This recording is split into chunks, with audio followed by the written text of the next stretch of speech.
So 2 days kaming nag-stay sa ano, sa South, Kannur, and then we moved to Bangalore. So doon sa Bangalore, naku guys, sa airport pa lamang sobrang busy ng airport nila. Maganda ang airport ng Bangalore. Yung arrival nila maganda, yung departure nila maganda.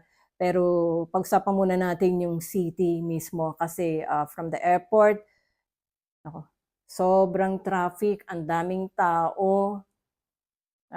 Yun pa lang ang pangalawang city ko na nakita na hindi gaanong kalakihan pero sobrang traffic. Sa Kannur kasi nag-stay kami sa hotel.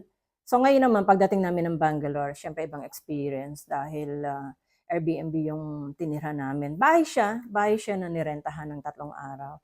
So maayos naman, malinis, malaki siya, may kusina. So siyempre puwede kang magluto pero hindi na namin ginawa yun. Most of the time kumakain kami sa labas, nag-o-order kami ng food delivery.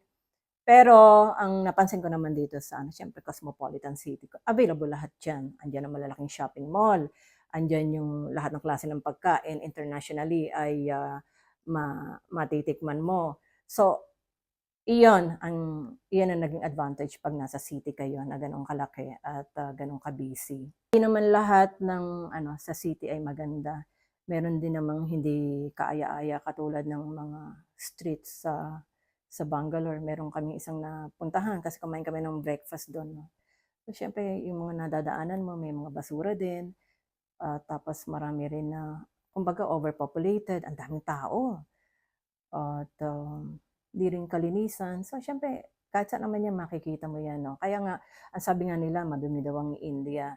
So, totoo naman 'yun na may mga lugar na madudumi sa India, pero may magaganda rin naman na lugar na talaga namang kaaya-aya rin.